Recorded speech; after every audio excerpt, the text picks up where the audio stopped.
Então, o Rebbe incentivou que houvesse encontros durante o ano de Hakhel, e esses encontros fossem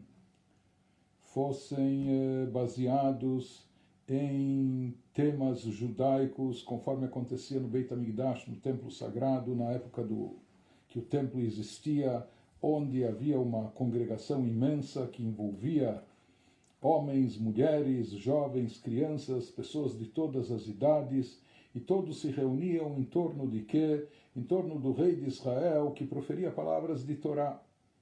E a ideia era, como nós já comentamos outras vezes, é de se supor, sem aparelhos de som e sem microfone, o quanto já podia se ouvir, mas a ideia era motivar a todos os presentes para que se despertassem no seu amor à Torá, na sua busca de elevação, de espiritualidade, e incentivar a todos, né? Motivando, inspirando, incentivar a todos que continuassem estudando e implementando os ensinamentos da Torá. Como o Rebbe comentou, hoje em dia, por enquanto, nós não temos a cerimônia de Hakhel, literalmente, porque ainda não temos o Beit HaMikdash, o terceiro Beit HaMikdash reconstruído, mas o espírito do ano de Hakhel, essa ideia de congregação geral, envolvendo todas as pessoas de todas as idades, em torno dos ideais sagrados da Torá, em torno dos valores judaicos, isso é algo que nós devemos continuar fazendo de todas as formas e maneiras, e que isso deva se estender durante o ano todo. E particularmente, assim o Rebbe incentivou que quando chega o Rosh Chodesh, o início do mês judaico, então é uma data especial, é um momento especial, um momento de câmbio de energias, onde nós estamos nos preparando para receber uma nova e positiva energia divina que começa a fluir a partir do início de um novo mês. De acordo com os livros de Kabbalah, a cada mês judaico flui um tipo diferente de energia, né? E por isso a mudança do mês, o início de um novo mês também é marcado não só na nossa liturgia, nas nossas rezas, com rezas especiais, em Rosh Chodesh. Então hoje à noite e amanhã nós teremos Rosh Chodesh do mês de Shvat, mês judaico de Shvat, que venha para todos nós em boa hora, trazendo apenas bênçãos e boas notícias e sucesso em todos os empreendimentos, com saúde, com prosperidade, com alegrias para todos nós. Vamos falar um pouco sobre o mês de Shvat, que vai se iniciar hoje à noite. Então, antes de chegar na data mais conhecida do mês de Shvat, que inclusive consta na Mishnah, que é a base do Talmud, que foi transcrita há 2000 anos atrás, compilada por Rabi Yehuda Nassi, o chamado Rabbeinu HaKadosh, o Santo Mestre. Antes de chegar nessa data, que é a data famosa, vamos falar de uma data que talvez tenha mais a ver conosco no calendário hassídico e na nossa geração contemporânea. Nesse mês de Shvat, no dia 10 de Shvat, ocorreu o falecimento, no ano de 1950, ocorreu o falecimento do sexto Rebbe de Chabad, Admor Rabbi Yosef Yitzhak. Ele faleceu num Shabbat, na Parashá de Bo, que é a porção semanal da Torá que lemos essa semana, e com isso, com o seu falecimento, terminou um período inclusive muito difícil, não só na história do movimento hassídico Chabad, mas na história do judaísmo. 1950, isso era pouco tempo depois do final do Holocausto, quando o povo judeu estava quebrantado, quando o judaísmo foi abalado, talvez como nunca em gerações anteriores. Além disso, o próprio Rebbe anterior, ele viveu o início da ascensão do comunismo na então União Soviética, e lá ele foi preso e condenado, foi exilado, banido, até que no final, pelas pressões internacionais, ele acabou sendo sendo deportado, mas pelo menos assim salvou sua vida. Porém, os Hassidim, os seus discípulos, continuaram, e foram eles que mantiveram a chama do judaísmo acesa durante mais de 70 anos de comunismo, onde a religião era perseguida, proibida, etc. E o judaísmo não podia ser praticado de forma revelada.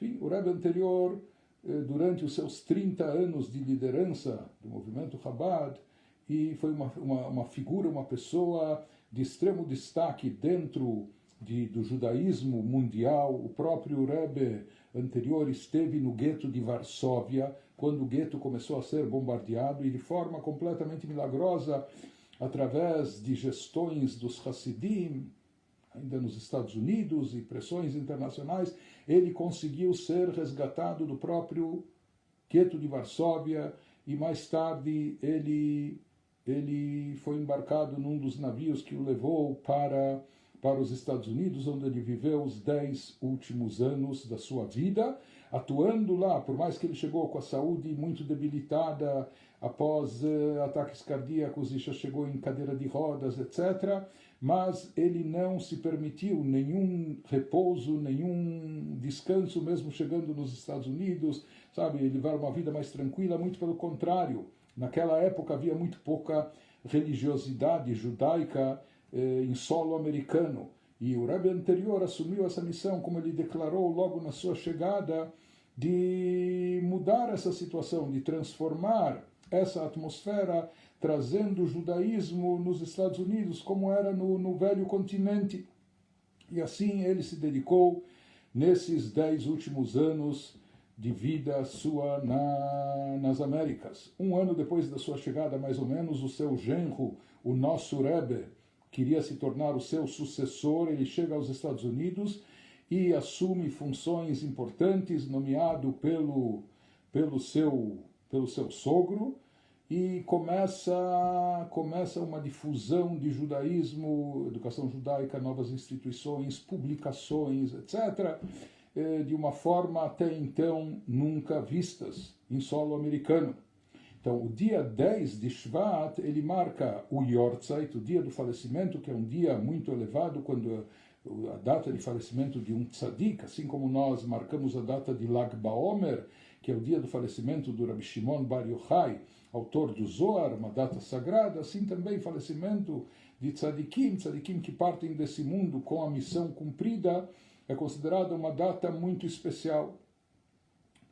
Para nós, essa data tem um significado adicional, porque, assim como está escrito no versículo bíblico, o Ba Shemesh Vezarach Hashemesh, o sol se põe, mas em seguida o sol nasce. Então se diz que quando um astro se põe, quando um grande tzadik, que era um astro que iluminava o mundo, quando ele falece e desaparece desse mundo, surge um novo astro, não é? Então o sol renasce depois, e isso representa a revelação daquele tzadik que seria o sucessor do Rebbe anterior.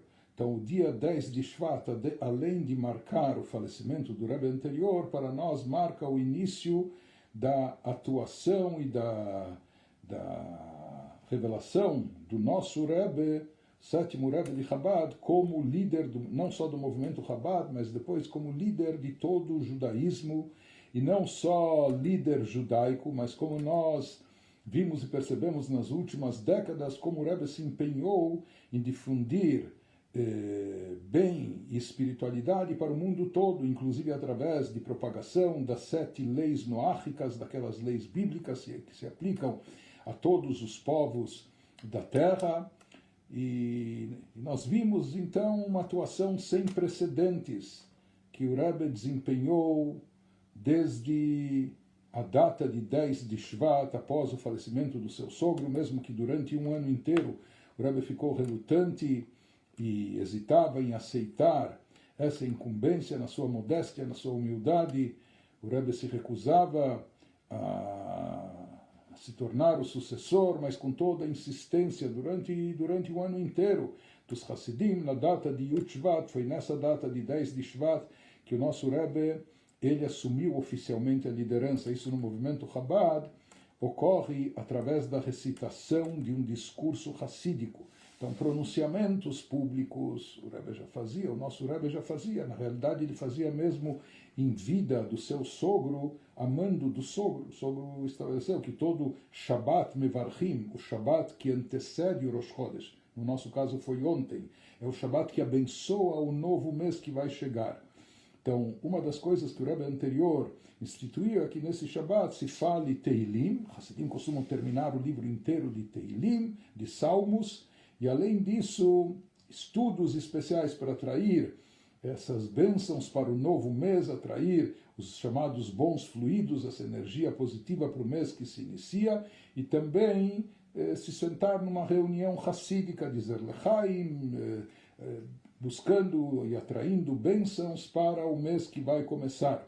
Então, o nosso Rebbe já fazia isso em vida do Rebbe anterior, e ele continuou fazendo isso mesmo após o seu falecimento. Os Hassidim insistiam para que ele também pronunciasse ensinamentos hassídicos, que esses ensinamentos, esses discursos hassídicos, é algo que apenas os Rebbes transmitem.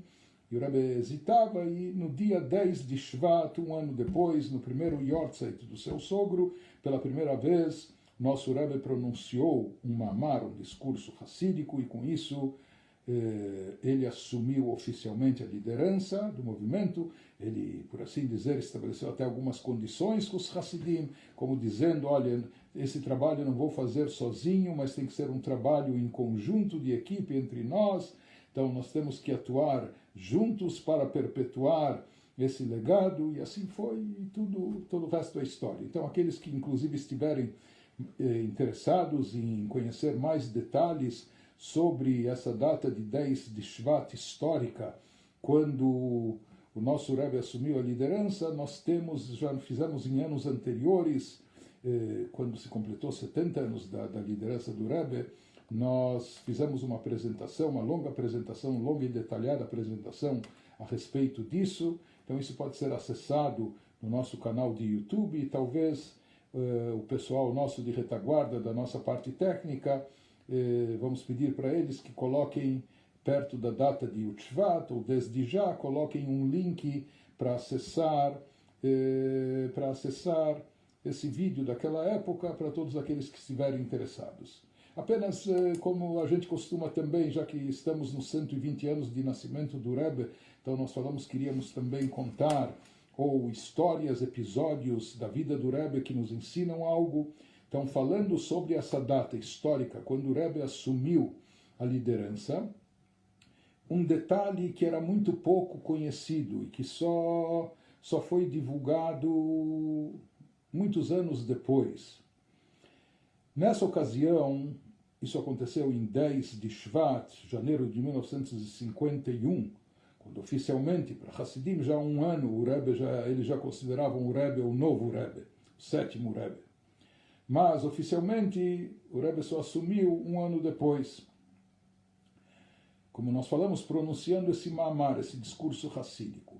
É muito interessante que o primeiro discurso hassídico, durante a trajetória dos mais de 40 anos que o Rebbe atuou de forma revelada na liderança do movimento, mais de 1.500 mamarim, mais de 1.500 discursos hassídicos profundos, cabalísticos, foram proferidos, palavras, ensinamentos muito elevados, espirituais, mas esse foi o primeiro. Depois foram editados em livros, muitos deles revisados pelo próprio Rebbe, editados oficialmente. E esse primeiro discurso que o Rebbe proferiu era baseado no último discurso preparado pelo Rebbe anterior para ser estudado pelos Hassidim. No final da sua vida, o Rebbe anterior já estava depois de ataques cardíacos, depois de derrames cerebrais, e já ele com dificuldade falava, era muito difícil até entender as poucas palavras que ele dizia. Então, nos últimos anos da sua vida, o Rebbe anterior já não pronunciava esses discursos hassídicos. Mas em cada data auspiciosa, em cada data especial, ele preparava, editavam discursos às vezes que ele tinha pronunciado em anos anteriores, e publicavam, editavam para ser estudado pelos Hassidim naquela data. A data de Yud Shvat, 10 de Shvat, também é a data do Yortzeit, do falecimento da sua avó, que era esposa de um Rebbe anterior. Então, foi publicado um discurso hassídico para ser estudado naquela data, naquele Shabbat, onde viria acontecer o falecimento do Rebbe anterior. E o nosso Rebbe, ele inclusive depois demonstrou várias indicações de como não só a ideia do falecimento do seu sogro, mas como também, por assim chamar, o seu testamento espiritual, o seu legado, tudo isso estava indicado nesse último discurso que ele deixou publicado para ser estudado justamente naquele dia que ele viria a falecer, 10 de Shvat. E, por assim dizer, onde o Rebbe anterior concluiu e terminou, seja nesse discurso, que é um discurso baseado num versículo do Cântico dos Cânticos, Shir HaShirim, que começa com as palavras Bati legani achoti kala, eu vim para o meu jardim, como noivo dizendo que ele chegou ao belo jardim, ao encontro da noiva, etc. E tudo isso é uma linguagem metafórica. Isso é explicado com detalhes no seu significado místico pelos ensinamentos racídicos, nesse discurso racídico. Então, o nosso Rebbe abriu a recitação do seu primeiro Ma'amar com as mesmas palavras do Rebbe anterior no último discurso racídico que ele deixou aqui para ser estudado na data do seu falecimento, na data que ele iria falecer. E o Rebbe comenta e explica com as suas palavras, com mais detalhes, ele se aprofunda e dá novos insights sobre esse discurso racídico do seu sogro.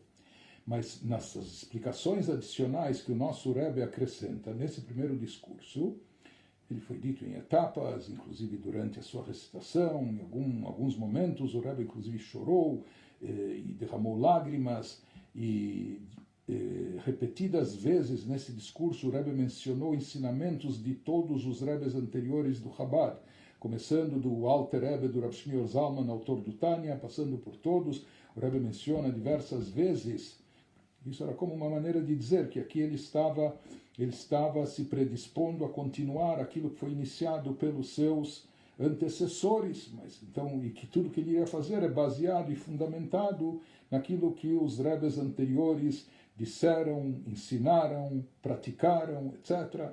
Então, diversas vezes ele menciona ensinamentos dos Rebbes anteriores. Mas quem percebe, estuda, e é muito interessante, aqui em Israel, nós vemos em hebraico um livro publicado por um acadêmico, que é um professor, doutorando, que a sua tese de doutorado ele fez sobre esse discurso racídico, o primeiro discurso pronunciado pelo nosso Rebbe. E essa tese de doutorado depois foi publicada num livro de centenas de páginas, quase 400 páginas, onde lá ele demonstra que tudo aquilo que o Rebbe iria fazer nas próximas 4 décadas, tudo aquilo que ele iria atuar, o envio de emissários para todas as partes do mundo, a sua filosofia de amor ao próximo, de amor ao semelhante, prática do bem, enfim, tudo aquilo que o Rebbe repetiu e insuflou nos seus Hassidim, nos discípulos, nos seguidores, em todo o povo de Israel, que tudo isso, de certa forma, já está indicado, insinuado no primeiro discurso que o Rebbe pronunciou, como se isso fosse uma declaração de missão. E, de fato, nós vemos e observamos isso quando estudamos esse Ma'amar, esse discurso racídico, onde lá o Rebbe coloca os princípios fundamentais que iriam guiar a sua atuação, a sua liderança. É muito interessante que, no meio desse Ma'amar, desse discurso racídico, o Rebbe conta 6 episódios, 6 histórias, uma de cada um dos seus antecessores, começando pelo Rav Shneur Zalman, passando pelo filho do Rav Shneur Zalman, seu sucessor, chamado Admor Tzai, Tzemach Tzedek, enfim. O Rebbe conta rapidamente nesse discurso racídico uma história sobre cada um dos Rebbes relacionada com o conceito de amor ao próximo e amor ao semelhante. Então o Rebbe lá diz: o quanto nós aprendemos na Hassidut, o quanto os nossos líderes espirituais, nossos mentores incentivaram, e não só incentivaram, cobraram, exigiram de nós a postura, a atitude prática de amor ao semelhante, de fazer bem ao próximo, e como eles próprios foram um modelo, um paradigma para isso, como eles deram um exemplo na sua vida pessoal. Então ele traz uma história de cada um dos rebes, uma história selecionada da vida de cada um dos rebes, contando como esse rebe atuou num determinado momento, não é? De uma forma bondosa, de uma forma altruísta, para com o seu próximo, com o seu semelhante, demonstrando o grande amor que tinham por cada pessoa. E assim o Rebbe conta uma história de cada um. Quando ele chega no Rebbe anterior, ele diz sobre o Rebbe anterior: nem precisamos dizer tanto, é sabido o quanto ele se dedicou pessoalmente, individualmente, a cada um dos Hassidim, a cada pessoa, e não importa se era ajudar uma pessoa a aprender o Aleph Beit, o básico do judaísmo, ajudar uma pessoa materialmente, ou preocupação do lado físico da saúde de cada um, mas inúmeras histórias, né? Em outras palavras, nesse discurso hassídico, o Rebbe enfatiza e conta de todos os seus antecessores, a dedicação deles, prática e efetiva no amor ao próximo. Algo que as pessoas não sabiam, isso, como nós contamos, foi relatado só nos últimos anos. Havia uma pessoa que então ele era um jovem aluno da Yeshiva, Moshe Groner. Essa família Groner era uma família muito próxima ao Rebbe. Mesmo antes do Rebbe ter se tornado Rebbe, ele tinha muita proximidade, toda a família, os pais desses jovens, né? Futuramente, nos próximos anos, um dos jovens, um desses, após seu casamento, na verdade ele já atuava nisso mesmo, até como Bahur, como aluno da Yeshiva, acabou se tornando secretário do Rebbe, né? Algo que ele atuou praticamente durante 40 anos, pode-se dizer, no Leibel Groner. O outro irmão mais velho acabou se tornando um emissário pessoal do Rebbe para a Austrália. Então foi enviado pelo Rebbe para a Austrália e região, incluindo Nova Zelândia, etc. Se estabeleceu em Melbourne e lá fundou, dirigiu instituições judaicas e durante décadas conduziu a comunidade e fez coisas fenomenais em termos de judaísmo nesse continente. E havia aqui esse irmão, Moshe Groner, que ele contou mais tarde que ele estava próximo do Rebbe na noite anterior ao Fabrengen, a reunião hassídica celebrando o primeiro Yortzeit do Rebbe anterior, quando o nosso Rebbe iria assumir a liderança, quando ele iria pronunciar esse Ma'amar. Se conta que o Rebbe passou por ele e falou: eu posso te pedir um favor? Se diz que o Rebbe botou o telefone para aquilo que seria o secretariado, só que as pessoas estavam todas ocupadas naquela data, o primeiro Yortzeit do Rebbe anterior, e preparativos para esse Fabrengen, para esse pronto, ninguém atendia, e ele estava por lá, atendeu, entrou, o Rebbe chamou se ele pode entrar no seu escritório, ele entrou, e ele, então, o Rebbe falou: posso te pedir um favor? Olha, está aqui um nome, era o nome de um Yehudi que estava hospitalizado. Essa pessoa está hospitalizada, não sei se ele passou por uma cirurgia, alguma coisa assim, e o Rebbe pediu para ele: você pode, provavelmente ele deve estar em algum hospital em Manhattan, o centro do Chabad fica no Brooklyn, né, Crown Heights, enfim. E o Rebbe perguntou se ele pediu para ele se ele podia verificar, telefonando para os hospitais, onde ele está internado, em que hospital, em que quarto, que andar, etc. E ele falou sim. Naquela época não tinha os recursos de hoje, mas... E ele conta, e ele falou: olha, eu vou dar uma saída, vou voltar. Assim o Rebbe falou para ele: se você achar os dados, se você conseguir localizar, então por favor coloque na minha mesa hospital, o endereço e o número do quarto, o andar. E assim foi. Levou para ele algum tempo, fazendo alguns telefonemas, algumas ligações para alguns hospitais, Até que ele localizou, ele dava o nome, olha, eu estou procurando paciente de nome tal, está internado aí? Não, não. Até que chegou no local onde de fato ele estava internado, qual o número do quarto, anotou, e ele entrou na sala do Rebbe, o Rebbe não estava na sala, entrou para deixar lá o papelzinho com os dados. E então ele vê na mesa da escrivaninha do Rebbe abertos vários livros, de cada um dos Rebbes de Chabad. Em outras palavras, ele viu que naqueles livros, ele só entendeu no dia seguinte que aquelas citações que o nosso Rebbe iria trazer sobre aquelas citações em nome de cada um dos seus antecessores, por assim dizer, o Rebbe estava preparando isso na véspera, onde havia lá livros abertos de cada um dos Rebbes anteriores, e o Rebbe estava selecionando algum dito para ser enunciado naquele mamar histórico, naquele primeiro pronunciamento. Mas o que ninguém sabe é isso, que quando o Rebbe se referiu aos seus antecessores, que eles todos demonstraram o amor ao próximo semelhante, contando uma história de cada um, o que ninguém sabe é que o Rebbe não ficou para trás. Então o Rebbe também quis ser um exemplo vivo disso, mesmo que não ostentando isso aparecendo para todos.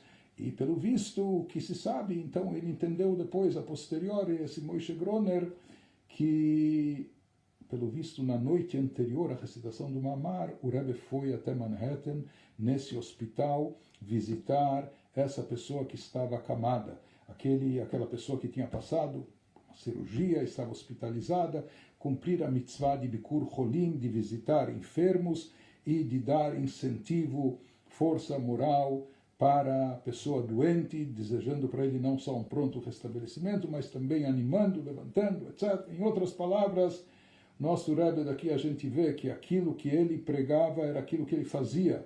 Se ele falava o quanto é importante o amor ao próximo, ao semelhante, e contava que todos os seus antecessores assim agiram, ele também fazia a mesma coisa, e foi isso que ele realizou às vésperas de estar assumindo a liderança do movimento. Vamos para a data mais conhecida desse mês de Shvat.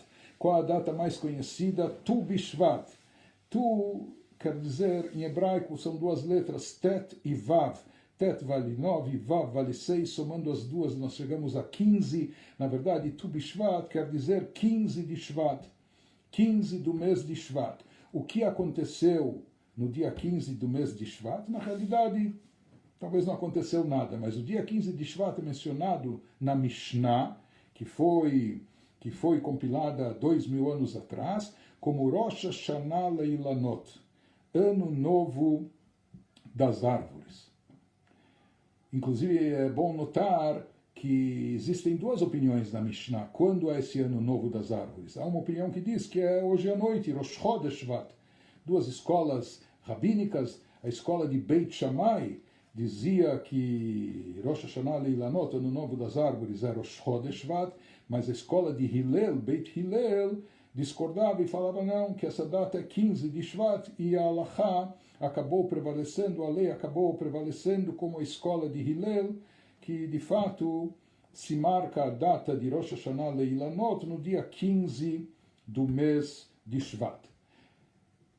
Qual o significado dessa data? Em Israel há algumas mitzvot que estão relacionadas com a safra do ano, com a produção da terra.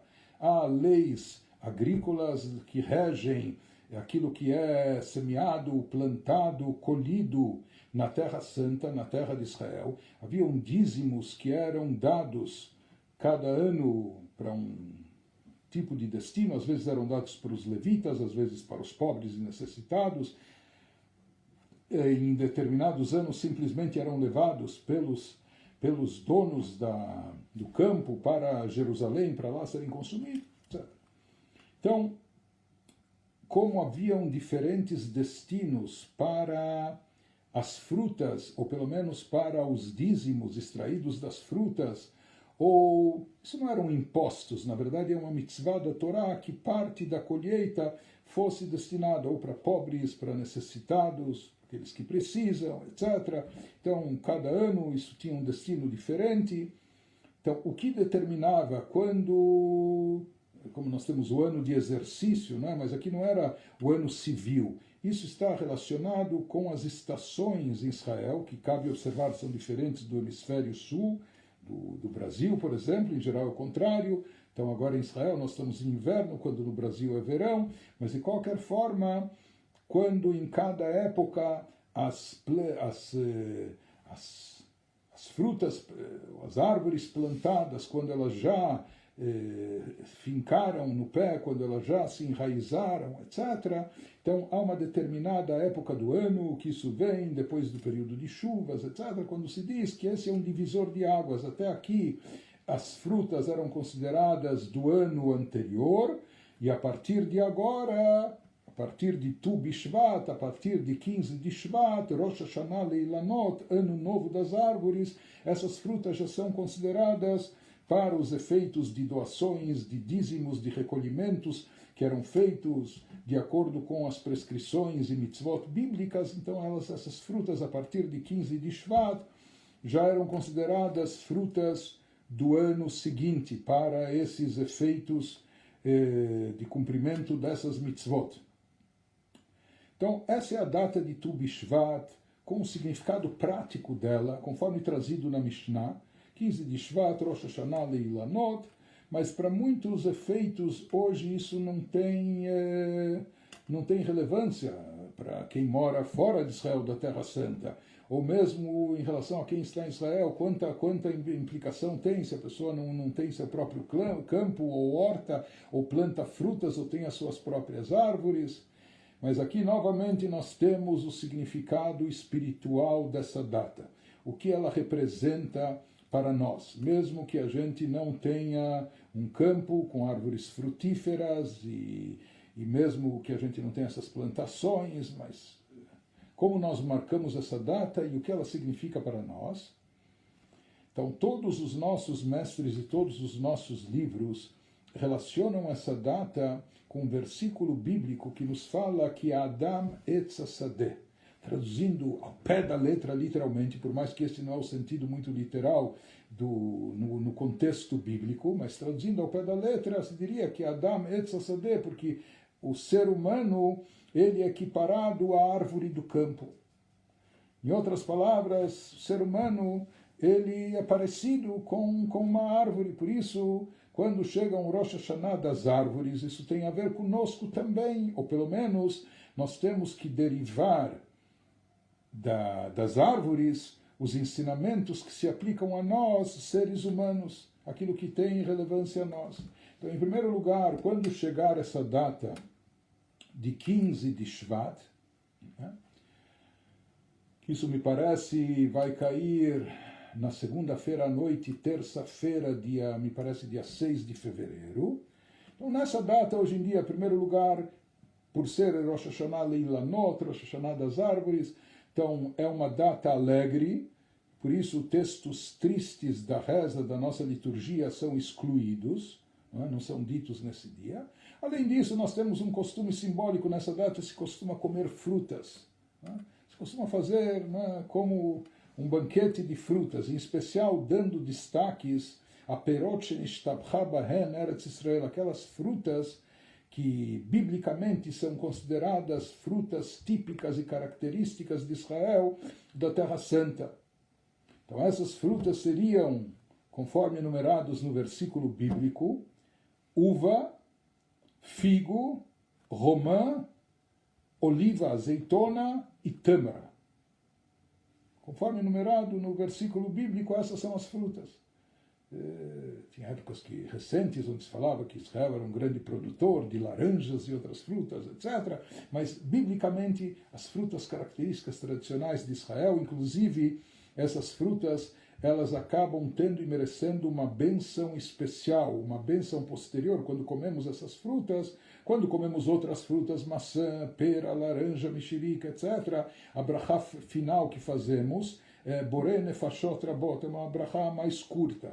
Quando comemos essas frutas que são tradicionalmente características da Terra Santa de Israel, após ter comido uva, figo, romã, azeitona ou tâmaras, então temos uma brachá especial, ala aretz ve'ala perot, uma brachá mais extensa, que é uma brachá que sintetiza dentro de si 3 bênçãos resumindo o Birkat Hamazon, etc. De qualquer maneira, essas frutas, na verdade, quando chega a Tu B'Shvat, nós damos um destaque especial para essas frutas de Israel, mas também outras frutas. Então, algumas pessoas preparam uma mesa com, às vezes, até chegando a dezenas de frutas, né? Todos os tipos de frutas, e degustando cada uma. Então, esse é um costume bonito. Além disso, em algumas comunidades é recitado também um tikkun, uma reza especial, onde se evocam versículos bíblicos associados a cada uma das frutas e aquilo que elas simbolizam, representam. Existem até textos cabalísticos com significados místicos de cada uma dessas frutas. Isso tudo é lembrado na data de Tu B'Shvat. Nós vamos comer um pouco de frutas quando chegar essa data. Mas, vendo e procurando o lado espiritual e algum ensinamento que nós podemos e devemos extrair para nós dessa data, então, algo interessante, que esse versículo que fala, pois o homem é a árvore do campo, o que significa? Esse versículo, se nós procuramos na Torá, o contexto onde ele foi dito, onde ele está escrito, está relacionado com uma mitzvah bíblica que se refere à proibição, uma mitzvah proibitiva, uma mitzvah que nos fala que é proibido cortar e ceifar uma árvore frutífera. É uma proibição da Torá. Se uma árvore é uma árvore frutífera, ela não pode ser cortada. E essa proibição é tão grave, a tal ponto que a Torá nos fala, no próprio contexto bíblico isso é trazido, mesmo no estado de guerra, no meio de combate, talvez no estado de sítio, né? A cidade está cercada e talvez esse combate demore muito e etc. E talvez é um inverno rigoroso, estão precisando de lenha para acender uma fogueira e as pessoas se aquecerem. Mas nos diz a Torá, tratando-se de uma árvore frutífera, é proibido cortar essa árvore, mesmo que você precisa de lenha, e etc.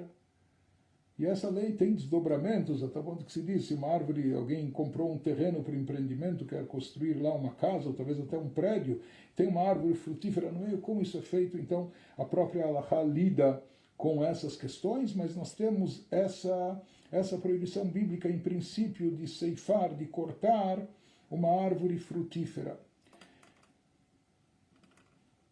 Nós podemos tirar daqui, extrair alguns ensinamentos importantes. Nós encontramos no Talmud, quando se fala, então lá naquele contexto, naquela passagem bíblica, só concluindo a ideia, então se diz como que a própria Torá justifica e fala por que você não deve cortar essa árvore, mesmo precisando de lenha, etc., ou ela está te atrapalhando no caminho, que Adam et Sasodeh, porque você, ser humano, se alimenta dos frutos dessa árvore. O ser humano é a árvore do campo, o que significa que o ser humano também se alimenta das árvores do campo, portanto, ele não deve ceifar, ele não deve cortar uma árvore frutífera. Então, esse é o contexto onde isso é trazido. E aqui existe uma coisa interessante. Nós podemos dizer, uma ideia que estou sugerindo, propondo, né?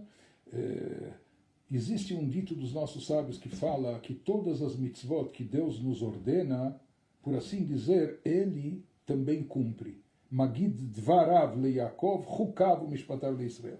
Baseado no versículo nos Salmos que diz, os seus preceitos, os seus estatutos, Ele deu a nós, aqui embaixo. Então daí falam que Ele, à sua maneira, né, também cumpre essas mitzvot que ele nos ordenou. Então, em outras palavras, se Deus nos ordenou não ceifar, não cortar uma árvore frutífera, de certa forma, nós podemos dizer que ele também está comprometido com essa mesma ideia. No caso do ser humano, se pergunta o que representam os frutos. Essa pergunta nós já encontramos no Talmud. Os nossos sábios perguntam, Mai Peire, o que são perot, o que são os frutos da nossa vida, da nossa existência, e eles respondem, são as mitzvot. São as boas ações que nós praticamos, são os preceitos que nós cumprimos, quando tanto em relação a Deus como em relação ao próximo, quando nós ajudamos o semelhante, quando nós fazemos tzedakah, todos os tipos de boas ações que nós praticamos, como as mitzvot que nós cumprimos, se é o Shabbat, o Tefilin, etc. Esses são os nossos frutos, esses são os frutos da nossa vida, da nossa existência. Então, daqui a gente pode inferir uma ideia muito interessante, assim como Deus prescreveu na Torá, que se uma árvore é frutífera, se uma árvore ela não dá frutos, então está lá só o tronco, etc., você precisa da lenha, você pode serrar, você pode cortar. Mas se a árvore é frutífera, você não deve cortá-la. Da mesma forma, a gente pode dizer que a vida do ser humano, que Adam et Sassadeh, como nós falamos, partindo dessa analogia baseada no versículo bíblico, que nos fala que o ser humano é equiparado à árvore, não só que ele se alimenta da árvore do fruto da árvore do campo, mas ele próprio é equiparado à árvore do campo. Então, enquanto o ser humano está produzindo frutos, por assim dizer, isso de certa forma é uma garantia de que essa árvore não vai ser ceifada, que essa árvore não pode ser cortada. Se nós somos como a árvore do campo, e se a árvore é frutífera, ela precisa ser preservada, uma vez que ela está rendendo frutos. Em outras palavras, nós devemos sempre nos empenhar para que a nossa vida seja frutífera. Nós devemos nos esforçar para agregar valor, para trazer uma contribuição para o mundo, para a sociedade, para aqueles que nos cercam, aqueles que nos rodeiam. Nós devemos sempre estar buscando mais mitzvot, mais boas ações para fazer, para cumprir, para realizar, porque isso são os frutos, esses são os frutos, os dividendos da nossa vida.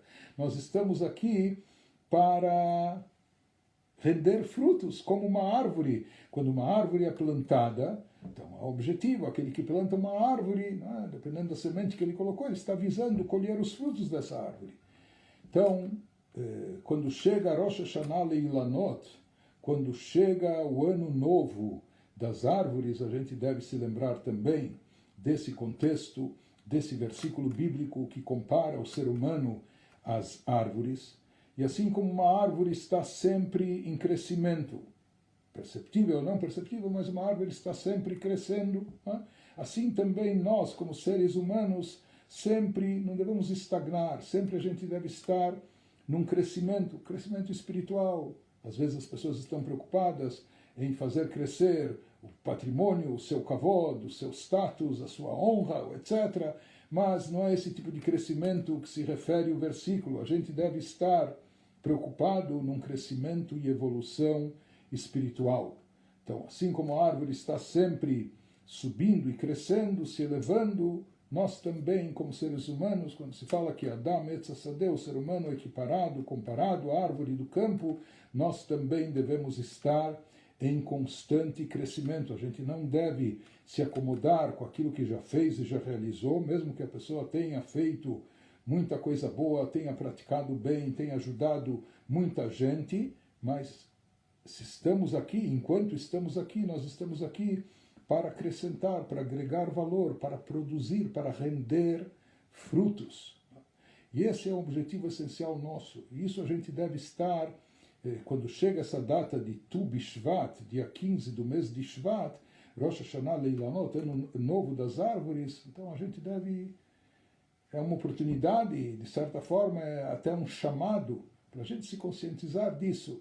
Será que eu estou produzindo frutos suficientes? Será que a minha árvore está rendendo frutos como deveria? Será que eu estou aproveitando todo o meu potencial, todos os dons, talentos, capacidade ou recursos que o bom Deus me concedeu? Não? E nós sabemos que uma árvore, para crescer, precisa ser irrigada, precisa de água, precisa de chuvas, precisa de água, etc. E os nossos sábios sobre isso também têm a famosa comparação em Maim la Torá, o que representa e o que simboliza a água, a Torá, assim como a água é elemento vital, elemento essencial para a sobrevivência, não só do ser humano, mas de todas as criaturas. Da mesma maneira, em termos espirituais, em Maim la Torá, o que representa a água, a Torá. Ou seja, a nossa vida, para ela se tornar profícua, producente, para se tornar frutífera, ela precisa ser irrigada com as águas da Torá. E através do estudo da Torá, que nós encontramos significado, que nós encontramos motivação, que nós encontramos inspiração, que nós encontramos a bússola, o norte, etc. E isso é o que nos faz crescer, nos faz evoluir e render frutos. E o principal é também, quando se fala em Ano Novo das Árvores e árvores frutíferas, que uma pessoa não pode, por mais espiritualizada e elevada que ela possa estar ou imagine estar, uma pessoa não pode se contentar consigo mesma, dizendo, olha, eu já estudo bastante Torá, eu rezo com devoção, eu tenho momentos de meditação, eu me concentro no bem, etc. Então isso é bom, bonito, elevado, etc. Mas uma árvore tem que ser frutífera.